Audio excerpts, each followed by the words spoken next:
Halo, jumpa lagi saudara-saudara sekalian dimanapun berada.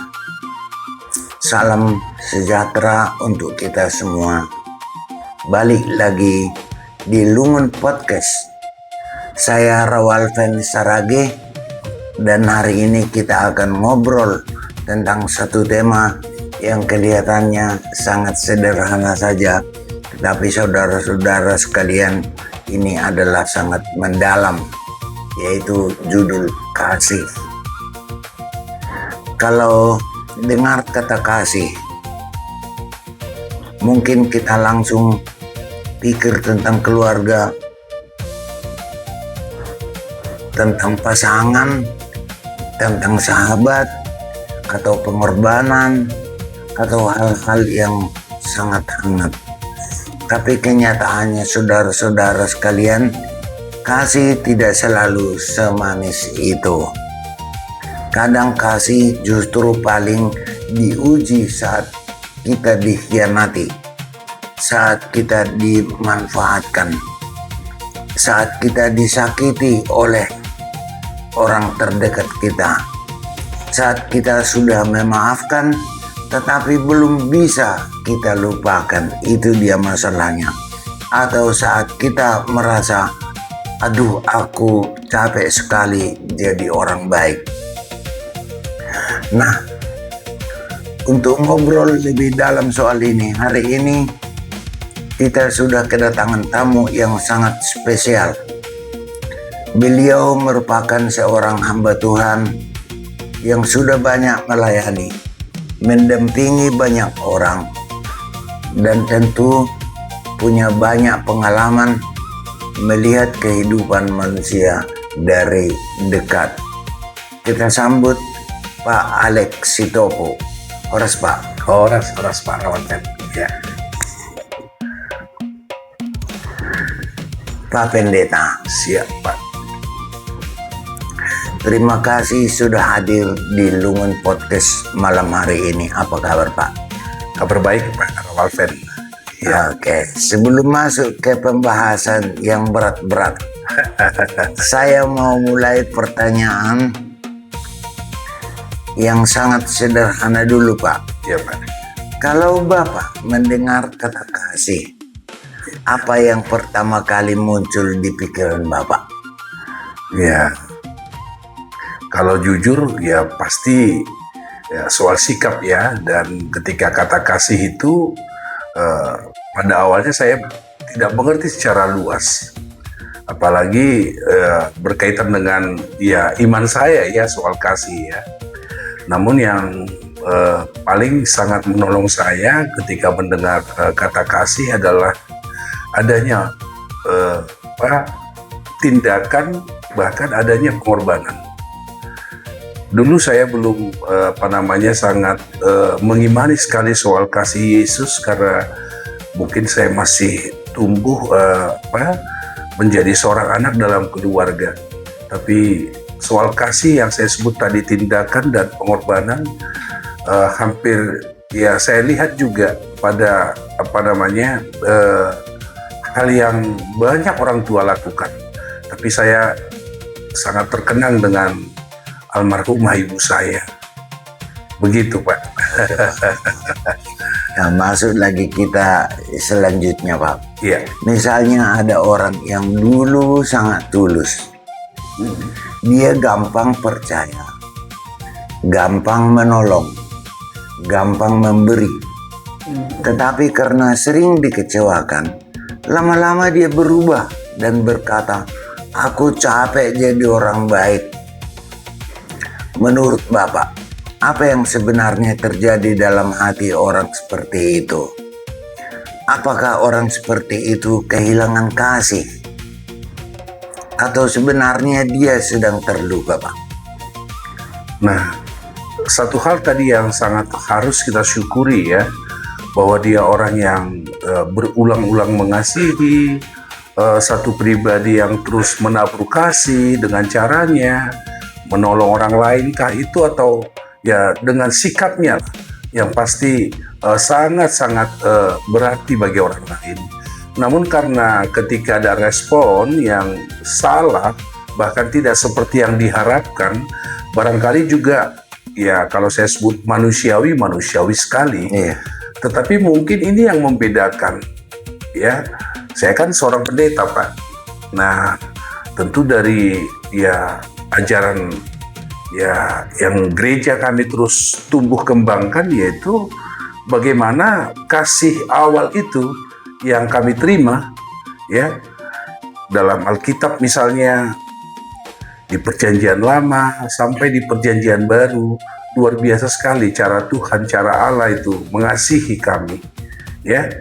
Bahkan ketika umat salah, bahkan ketika umat berdosa pada Tuhan, bukan hanya sekali, berulang kali, ya. Meski ada pengampunan, itu luar biasanya Tuhan. Tuhan terus mencari, Tuhan terus menunggu, dan Tuhan terus ya merangkul dalam kasih itu. Jadi kalau mungkin ini saya pakai tanda petik, tapi itu peluang penting menurut saya, Pak. Ketika kita sudah hidup bertumbuh dalam kasih Tuhan, ya fakta-fakta itu bagi siapapun ya tidak akan menghentikan itu tadi.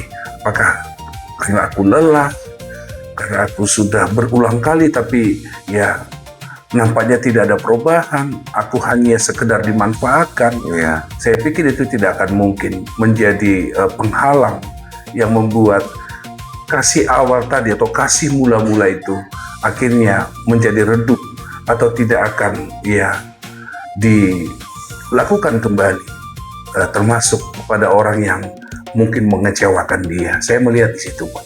Oke, Pak, makasih, Pak.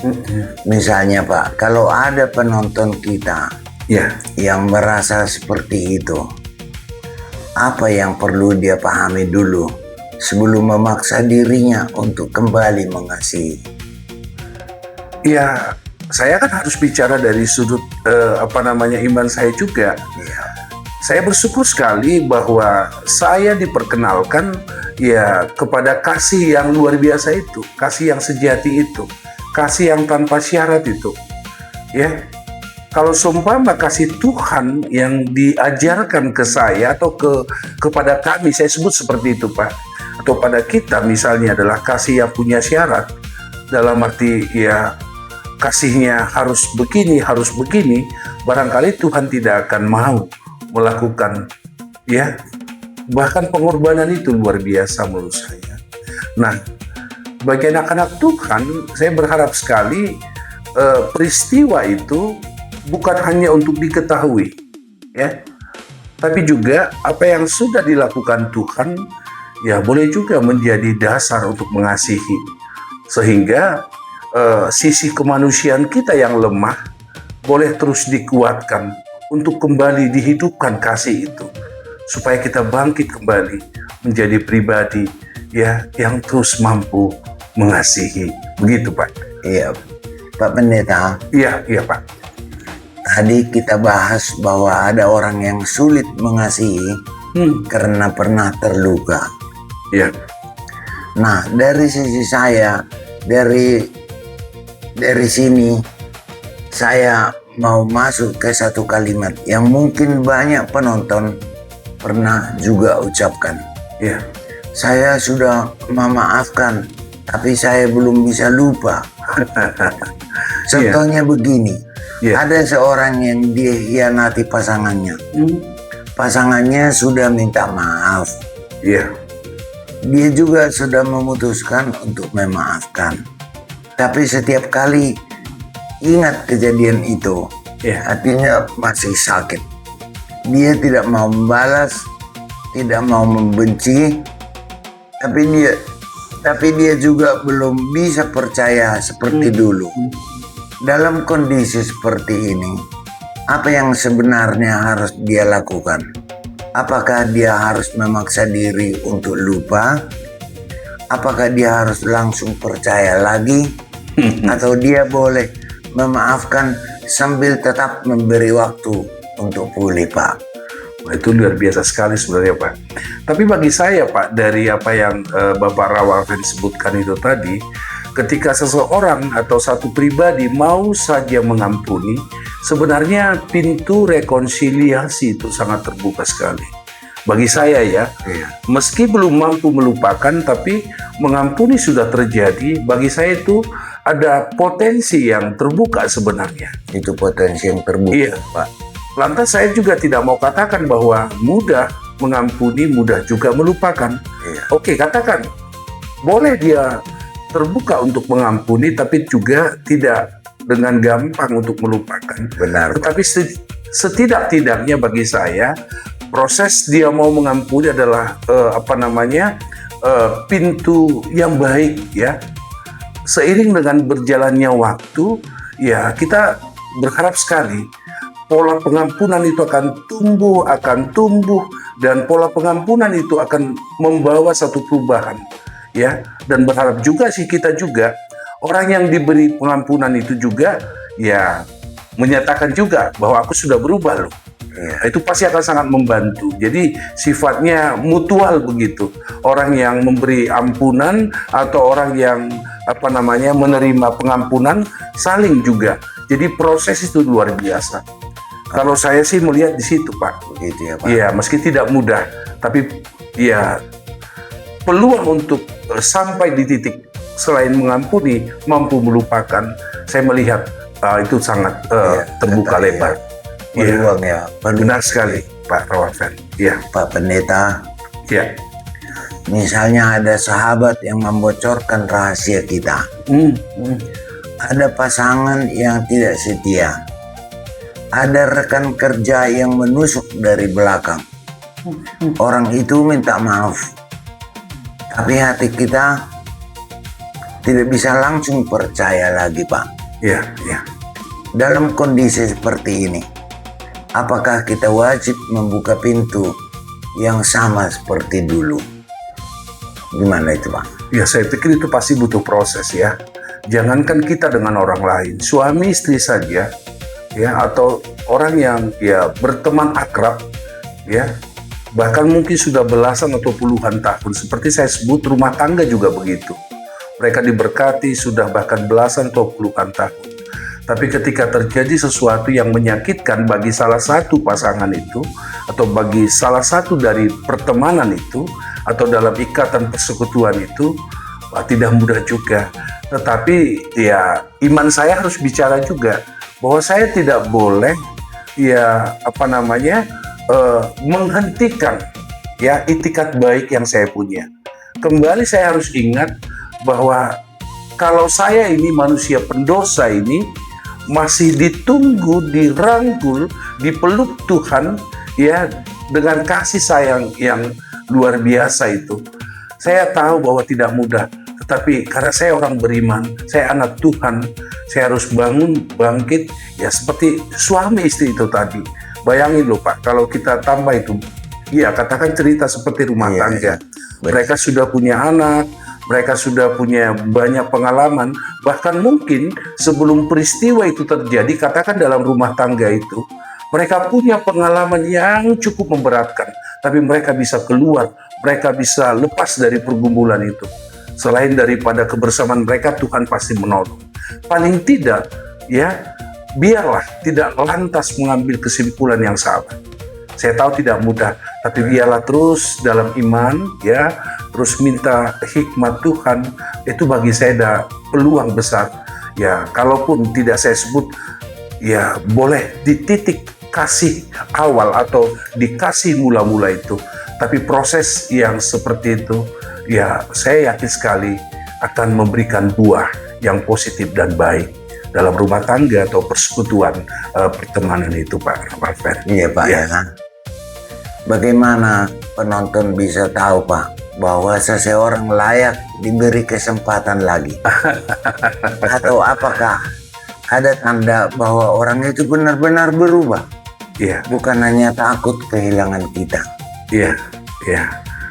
Iya, tidak mudah mungkin, Pak. Tapi karena Bapak tadi kan di pertanyaan sebelumnya sudah sampaikan apakah di pertemanan kita dikhianati, dalam hubungan kekeluargaan suami istri ada pengkhianatan.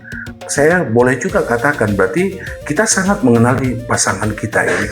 Kita sangat mengenali pertemanan ini. setidak-tidaknya kita bisa melihat ada nggak nilai perubahan itu atau tidak. Ya, suami pasti bisa melihat nilai perubahan istri itu, atau istri bisa melihat nilai perubahan dari si suami itu sendiri. Saya melihat di situ, Pak. Makanya jangan buru-buru langsung tadi. Meski tidak mudah, kita tadi sudah sepakat ya, mengampuni aja pun tidak mudah, apalagi melupakan. Apalagi melupakan ya. Iya, tapi biarlah proses itu berjalan terus, dan kita tidak berusaha langsung mencari kesimpulan yang bisa ya memisahkan bahkan ya pertemanan kah atau hubungan itu. Kita pasti, saya juga Pak, pasti tidak setuju kalau saya harus terus-menerus disakiti lalu terjadi perdamaian. Ya, saya pikir juga tidak ideal kalau seperti itu. Tetapi saya akan terus mencoba, dan kalau ada ya menonjol itu perubahan itu, nilai perubahan itu, ya, atau makna dari pengampunan, pertemanan atau hubungan itu, saya berpikir bahwa ini sesuatu yang harus dibahagiakan, dibanggakan, dan ditumbuh kembangkan kembali. Saya melihat di situ, Pak. Oke Pak, makasih Iya, Pak. Pak. Kalau seorang misalnya sudah minta maaf, Iya, tapi perilakunya tetap sama, apa yang sebaliknya kita lakukan Pak? Yang sebaiknya kita lakukan? nah ini sesuatu yang sangat saya tidak bisa pisahkan dengan iman saya. Ketika saya sudah setia pada panggilan, lalu saya setia juga pada perintah Tuhan, lalu ketika saya sudah semaksimal mungkin berbuat, ya saya juga tidak mau, pada akhirnya saya tidak sehat juga ketika saya terus mengampuni karena saya menghormati panggilan dan kehendak Tuhan. Saya tidak pengen ya Pak, ya saya menjadi orang yang sakit, ya menjadi korban karena itu. Saya nggak mau. Maka sebisa mungkin akan saya lakukan. Tapi ketika tanda itu tidak ada, bukan dalam arti saya menjauhkan ya. Barangkali saya juga perlu untuk kembali juga menyegarkan saya, ya, mengurangi barangkali, ya, sampai terus ya mendoakan dia. Setidaknya doa akan selalu saya sampaikan pada Tuhan. Tanda saya sangat mengasihi dia. Bahkan kalau sumpama saya tahu dia butuh bantuan, saya boleh juga ya memberi atau mengirimkan bantuan, apakah lewat orang yang ya dekat dengan dia atau keluarga atau bagaimana. Tapi paling tidak saya juga harus menjaga stabilitas hati saya, kesehatan mental saya. Jangan justru saya terus membiarkan karena penghormatan saya pada kasih Tuhan, ya, karena nilai kehendak Tuhan yang harus hidup dan tumbuh terus dalam diri saya. Saya harus menjadi pesakitan karena pola yang terjadi itu Pak Rawalfed. Iya. Apakah kasih tetap bisa diberikan tanpa mengembalikan orang itu ke posisi yang sama dalam hidup kita, Pak? Iya, kembali kita kan bilang bahwa ini tidak mudah. Tapi biarlah saat kita terus menumbuh kembangkan kasih itu, kita selalu punya kerinduan itu. Dan biarlah seiring berjalannya waktu, ketika kita sempat kehilangan kasih mula-mula itu, tapi saat pengampunan ada, lalu ada proses untuk mampu melupakan dan memberikan kepercayaan baru, justru itu peluang besar. Bagi saya di situ. Apa ya Pak? Ya, iya, saya melihat di situ. Iya, Pak. Oke Pak Pendeta. Iya Pak. Sekarang saya mau masuk ke kasus yang mungkin sangat dekat dengan banyak orang, Pak. Ada orang yang selalu menolong, selalu memberi, selalu mengalah, tapi akhirnya dia merasa hanya dicari saat dibutuhkan. Misalnya ada teman yang datang hanya saat butuh uang, ada keluarga yang menghubungi hanya karena ada yang perlu. Ada orang yang terus minta bantuan, tapi tidak pernah berubah. Ketika kita mulai menolak, kita malah disebut pelit, sombong, berubah katanya. Bahkan tidak punya kasih katanya. Dalam situasi seperti ini, apakah berkata tidak, mengatakan tidak, berarti kita kurang kasih, Pak? Kemudian kalau bantuan kita justru membuat seseorang itu semakin tergantung, dan tidak bertanggung jawab, apakah terus membantu masih merupakan tindakan kasih itu, Pak? Ya, kalau saya tanyakan kembali pertanyaan itu pada para Walven, ya pasti para Walven juga punya prinsip. Ya, kalau kasih dunia ini kadang-kadang kan dia punya limited, Pak ya. Iya. Nah, tapi kan Batas. iya, iman kami atau iman kita anak Tuhan tidak. Tetapi jangan juga pihak-pihak tertentu atau ada orang yang menyalahgunakan kasih itu malah untuk mencari keuntungannya tanpa memikirkan orang lain. Nah, itu dia, Pak ya. Nah, seumpama seperti ini, saya tahu Pak Rawalpen ini seorang teman yang sangat mengasihi. Bahkan saya tahu Pak Rawalpen misalnya mengasihi saya. Ya, lalu saya bisa manfaatkan itu dalam tanda petik. Saya pikir kan juga itu bukan keputusan yang bijak, ya. Nah, oleh karena itu penting sekali menurut saya Pak adanya dasar yang kuat. Apakah kita melakukan atau tidak? Jadi kalau ada anggapan begini, itu kan juga tidak sehat, Pak. Ketika kita tidak memberi, dianggap kita tidak mengasihi. Padahal ketika kita memberi, dia menyalahgunakan apa yang kita beri. Bukan justru untuk menumbuh kembangkan hidupnya atau menopang hidup. Malah lebih, ya itu tadi, menggunakan sebahagian itu atau kesempatan itu untuk ya apa yang bisa dia nikmati, tapi tidak membangun hidupnya. Betul. Saya pikir juga kita harus bijaksana, Pak. Ya. Saya pikir di situ, Pak. Oke, Pak. Bagaimana kita bisa membedakan kasih yang tulus dengan rasa takut mengecewakan orang lain? Kita takut mengecewakan dia, atau karena takut mengecewakan dia, atau karena kasih yang tulus, Pak? Ya, kasih yang tulus kan udah hebat sekali tuh, Pak. Saat kita melakukan atau memberikan kasih itu, kita nggak berharap apa-apa. Bahkan satu patah kata pun tidak perlu. Apalagi tindakan balasan itu, Pak ya. Jadi sekali lagi, ayo teman-teman semua, termasuk sahabat Lumun Podcast ya, jangan sampai panggilan dan pengutusan soal kasih ini membuat kita tidak nyaman. Yang pasti kita sudah menerima kasih yang sejati dari Tuhan. Saatnya kita juga hidup kembali dalam kasih dan terus ya melakukan pengasihan itu dengan cara apa yang kita atau Tuhan boleh percayakan lewat kehidupan kita, supaya apa yang Tuhan titipkan ke kita juga boleh itu menjadi cara dan saluran juga dari Tuhan lewat kita untuk mengasihi, Pak ya. Jadi jangan berharap apa-apa. Ya, jangan berharap ya apakah pujian, jangan berharap kita harus menjadi pahlawan, tidak. Biarlah, kalau saya sebut dalam bahasa iman saya, Pak, ketika saya mampu melakukan kasih, biarlah orang yang menerima kasih itu berterima kasih pada Tuhan.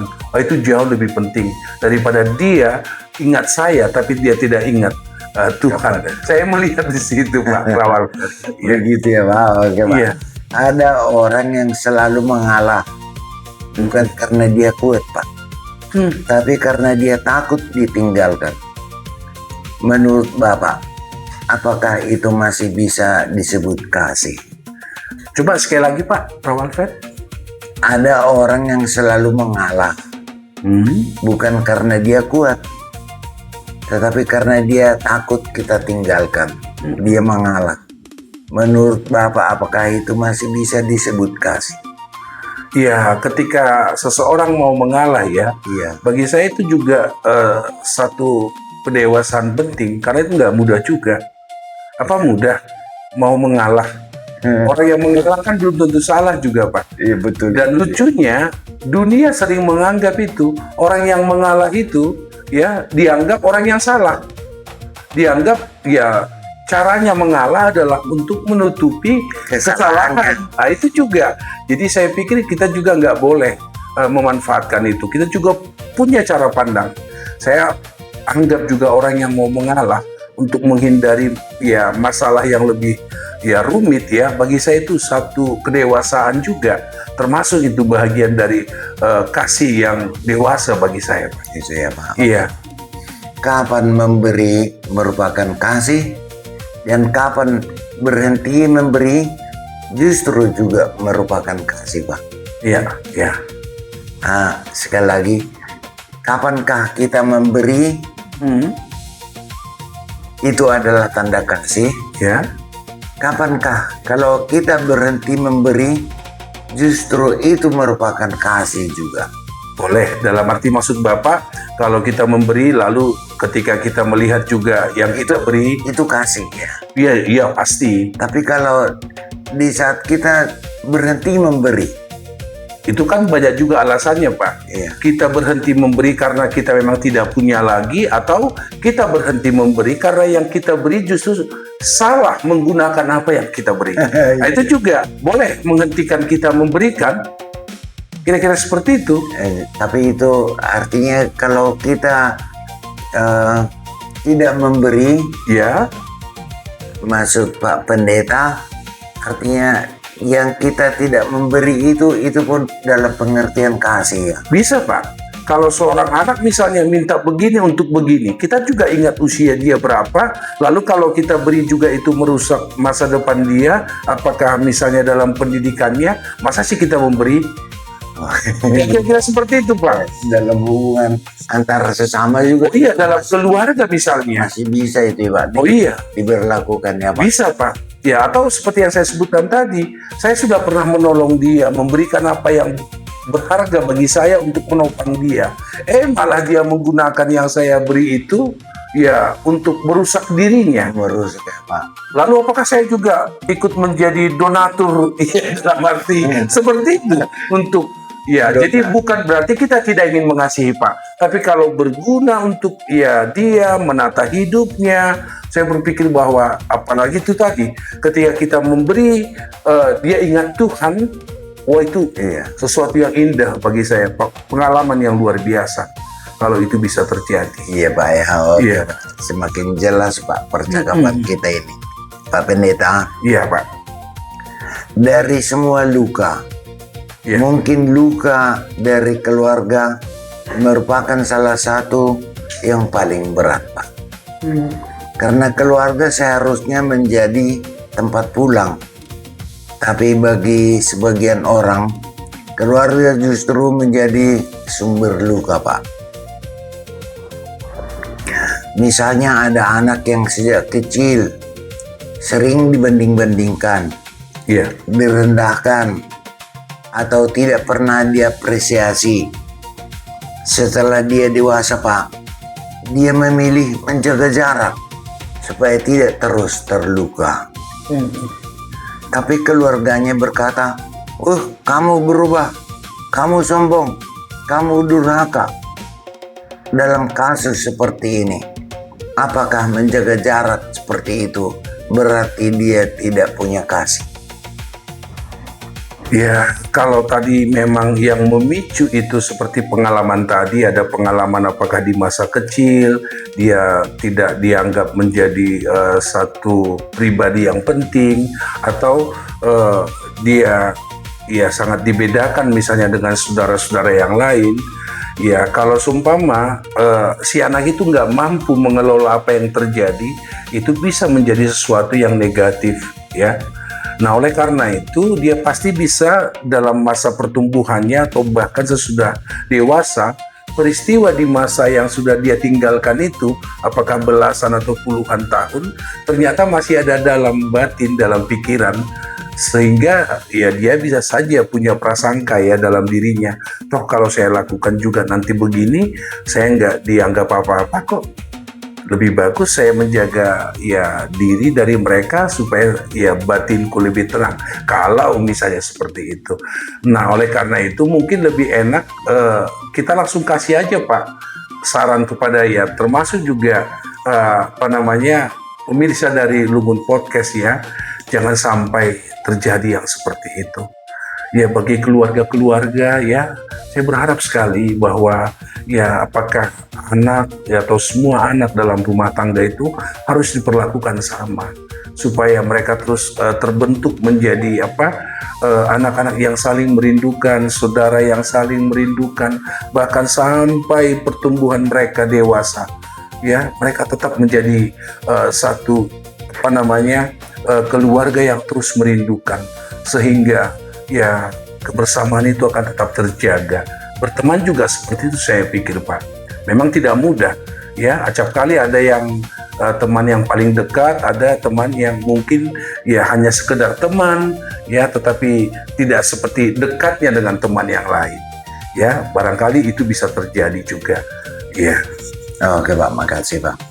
Kalau seorang berkata, saya sudah mengampuni keluarga saya, tapi saya tidak sanggup sedekat dulu. Menurut Bapak itu kepahitan atau batas yang sehat Pak? Ya kalau saya sebut itu batas yang sehat, enggak juga. Karena batas yang sehat itu sebenarnya kan betul-betul ya bersama-sama ya. Tapi kalau seumpama sempat ada akar kepahitan sehingga dia mensiasati diri, menjaga diri supaya tidak ya kembali menerima kepahitan, karena mungkin ada hal yang traumatik baginya, itu bisa terjadi juga sehingga dia membatasi diri, kedekatan dengan segala macam. Makanya bagi saya bukan soal bagaimana menyembuhkan yang seperti itu yang terutama, tapi bagaimana supaya jangan terjadi.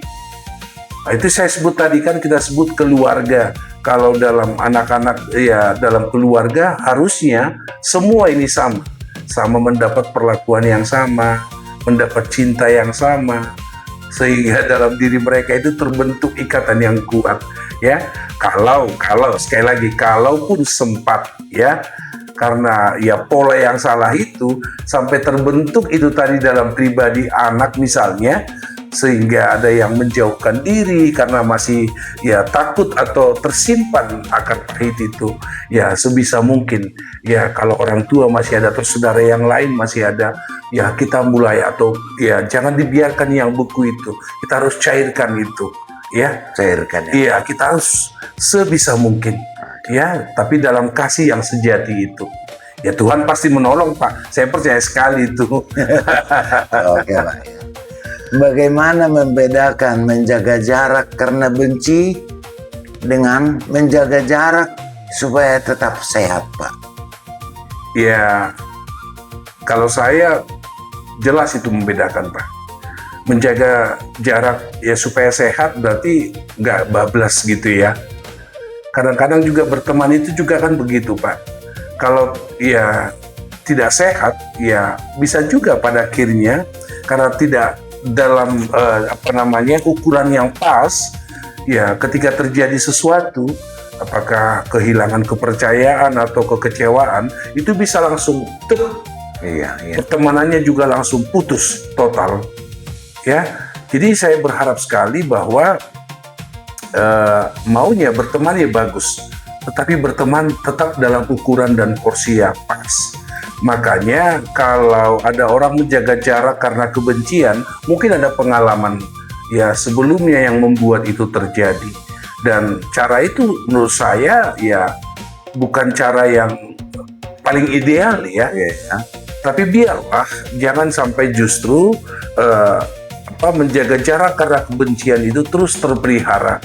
Itu sebabnya tadi mungkin tema kasih yang sudah berulang-ulang sejak dari dahulu dipercakapkan ternyata masih relevan juga sampai waktu sekarang Pak. Itu dia. Iya. Itu yang kita lihat ya Pak. Iya. Pak Pendeta. Siap Pak Rawalfer. Dari awal kita sudah bicara banyak hal. Ternyata kasih itu tidak sesederhana yang sering kita ucapkan. Iya. Ada yang capek jadi orang baik, ada yang sudah memaafkan tapi belum bisa lupa, ada yang dikhianati, ada yang dimanfaatkan, ada juga yang terluka oleh keluarga sendiri. Kalau kita rangkum, seperti apa sebenarnya kasih yang dewasa menurut Bapak? Ya, kalau saya ditanya, karena saya kan tidak bisa melupakan kasih yang ya pertama saya terima ya. Kalau tadi kan waktu saya anak-anak saya belum tahu soal kasih Tuhan, Saya hanya melihat kasih itu dari seperti anak-anak yang lain melihat pengorbanan dan tindakan mengasihi dari orang tuanya. Saya pakai misalnya ibu saya. Saya melihat bagaimana ibu saya selalu mengasihi. Seperti satu contoh, ibu saya almarhumah tidak akan pernah mau makan jajanan atau apapun itu di luar kalau anak-anaknya tidak ada. Seiring berjalannya waktu, bagi saya, kasih ibu itu sudah sangat spesial sekali. Tapi begitu berjalan terus, saya masuk sekolah minggu, masuk kelas katehisasi, masuk pemuda di gereja, bahkan sekarang sudah menjadi pendeta, saya terus belajar. Saya melihat luar biasa rupanya. Kasih ibu itu yang hebat bagi saya, ternyata kasih Allah itu jauh lebih hebat. Wah, itu membuat bagi saya seharusnya kita harus hidup di dalam kasih itu, mau dengan cara yang bagaimanapun. Meski kita sudah melakukan, tapi kita tidak dianggap apa-apa, atau ketika kita sudah melakukan, mungkin mereka mengecewakan kita, biarlah kembali kita lihat dan pandang bagaimana Tuhan terus mengasihi kita. Dan yang paling menarik, saat Tuhan tidak melihat perubahan dalam diri kita, Tuhan terus mengulurkan kasih-Nya kepada kita. Dia menunggu kita, dan ketika kita kembali, Dia merangkul kita, memeluk kita dalam sukacita itu. Saya tahu itu tidak mudah, Pak. Tapi bagaimana supaya kasih Tuhan yang kita sudah dengar tidak hanya menjadi kasih yang teoritis, setidak-tidaknya itu dapat juga kita aplikasikan dalam hidup kita, supaya apapun tadi bentuk yang Bapak sampaikan dalam pertanyaan ini tidak mengganggu laju daripada kasih itu dalam kehidupan dan persekutuan kita, Pak. Saya melihat di situ. Apakah kasih yang dewasa itu berarti tetap punya hati yang lembut tapi tidak mudah dimanfaatkan, Pak? Oh iya, saya setuju sekali, Pak. Bagus sekali kalau kita punya sisi itu, tapi tidak juga dengan mudahnya orang memanfaatkan. Kita juga tidak suka, Pak. Kita harus mendewasakan orang juga. Ya, makanya kita tadi sepakat dalam istilah bagaimana kasih itu diberikan, lalu bagaimana kasih itu dihentikan. Tujuannya jelas. Ya, bukan untuk mengatakan bahwa aku tidak mau mengasihi, tapi kalau aku melakukan atau memberi seperti contoh, kalau itu merusak dirinya, kita juga kan tidak mau itu. Nah, itu barangkali juga, Pak. Ya, Pak, kalau misalnya ada penonton yang sudah memaafkan tapi masih sakit, apa langkah pertama yang perlu dia ambil, Pak? Saya tetap sebutkan seperti yang tadi, bahwa mau saja mengampuni itu pintu masuk yang luar biasa. Saya tahu tidak mudah untuk melupakan. Teman-teman, Lungun Podcast, tapi biarlah dalam proses mengampuni itu ada pertumbuhan, dan kita akan melihat, Tuhan akan bantu kita untuk melihat apakah dari diri dia yang kita sudah beri pengampunan dalam arti rasa maaf itu ada perubahan. Ya, pastinya seiring berjalannya waktu, Pak, di situ mungkin titik orang nanti sampai bukan hanya di titik mengampuni dalam arti memaafkan, tapi sampai juga di titik mampu melupakan.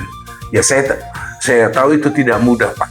Jadi bukan berarti saya tidak setuju, Pak, mari melakukan pengampunan dalam arti mari memaafkan, tapi harus melupakan. Itu yang paling ideal. Saya tahu itu yang paling ideal, Pak. Tapi sebelum sampai di titik itu, biarlah proses pengampunan dalam arti hidup mau memaafkan, ada satu peluang atau pintu besar, dan proses akan membantu terus sampai nanti pada titik melupakan. Apalagi pihak yang menerima maaf itu, Pak, menyatakan Pak, sangat menarik. Makasih banyak, Pak. Kalau ada penonton yang terluka oleh keluarga, bagaimana dia bisa tetap mengasihi tanpa terus hancur? Keluarga bagi saya adalah rumah paling indah sebenarnya, Pak. Sesungguhnya mau apakah anggota keluarga, suami, istri, anak-anak, atau mungkin anggota keluarga lain, tapi tanpa kita sadari itu tadi, karena adanya kadang pola pengasihan, manajemen kasihnya, saya pakai istilah itu Pak ya. Kesini porsinya besar, kesini porsinya kecil, dan ketika yang kecil melihat ada orang yang menerima besar, muncul kecemburuan. Dan ketika kecemburuan itu kan ya keterlukaan yang terjadi. Dan itu saya sebut, memulihkan itu tidak mudah.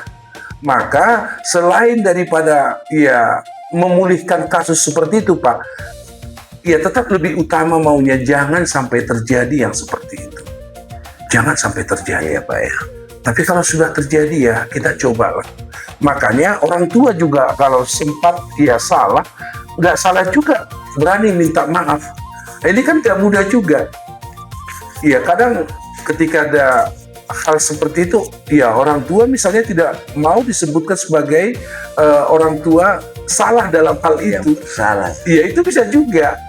Ya, jadi saya pikir bahwa ayolah keluarga harus tetap menjadi menjadi tempat yang paling nyaman bagi semua anggota dalam rumah tangga itu ya. Apakah anak atau ada suami atau istri atau ada anggota keluarga yang lain, di mana ada kasih, ada hidup yang saling menguatkan, ya, yang saling mendoakan. Saya pakai istilah itu satu dengan yang lain. Iya Pak, aduh mantap banget Pak. Terima kasih. Kalau ada penonton kita yang merasa hatinya mulai dingin karena terlalu sering kecewa, apa pesan Bapak untuk beliau, untuk dia? Ya, saya berpesan bahwa ada alasan juga bagi orang kecewa. Iya benar. Tapi mudah-mudahan juga Pak, orang yang kecewa juga alasannya benar. Ya boleh juga karena orang kecewa karena dia menuntut lebih, sementara orang yang mampu atau pihak lain yang katakan seperti pemberian itu tadi tidak mampu memberikan seperti yang dia harapkan, dia juga bisa kecewa. Tapi kalau kecewa tadi seperti pertanyaan sebelumnya, karena dia merasa terluka, karena tidak diutamakan, dianggap sosok yang kecil, itu yang saya sebut tadi. Ayolah, orang tua perlu juga, kalau orang tua itu misalnya kepada anak, orang tua juga bisa meminta maaf, ya, dan tidak mengulang itu kembali. Saya melihat di situ. Tetapi jangan biarkan ada orang terus hidup dalam kekecewaan, karena hidup ini indah loh Pak. Ya, saya lihat Pak Rawalfen juga kan sudah tua. Saya ingat Pak Rawalfen waktu masa muda juga sangat ceria, di masa tua juga ya sudah mendekati 80 masih ceria.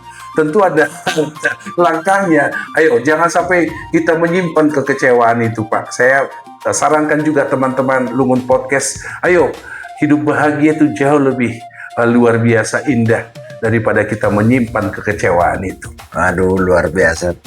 Dan yang terakhir Pak, Iya Pak.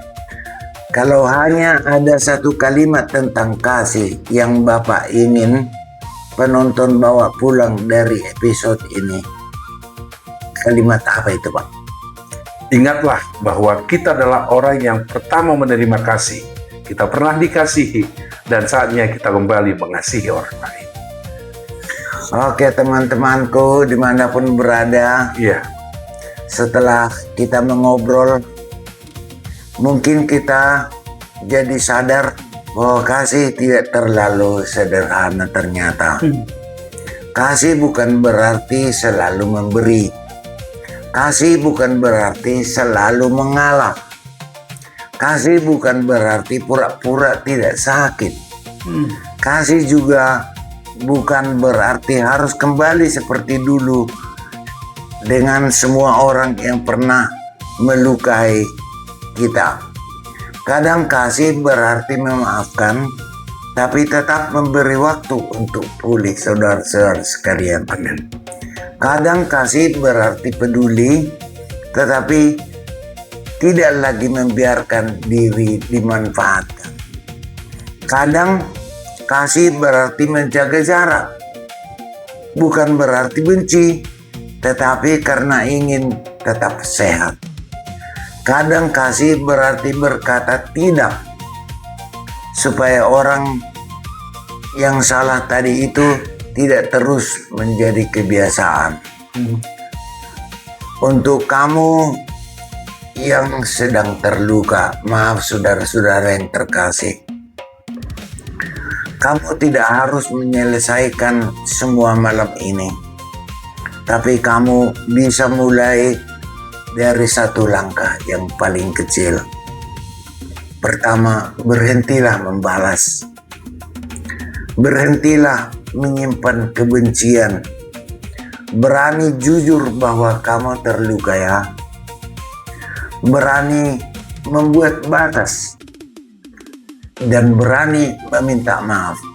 Atau berani mengasihi lagi. Tapi kali ini dengan hikmat. Mengasihi dengan hikmat. Karena kasih yang dewasa bukan kasih yang membiarkan diri dihancurkan. Teman-teman, kasih yang dewasa itu merupakan kasih yang tetap lembut, tetapi juga tahu menjaga hati. Terima kasih untuk Pak Pendeta Alex Sitopo yang sudah hadir dan berbagi pada malam hari ini. Terima kasih juga untuk teman-teman sekalian yang sudah mendengarkan Lungun Podcast sampai selesai.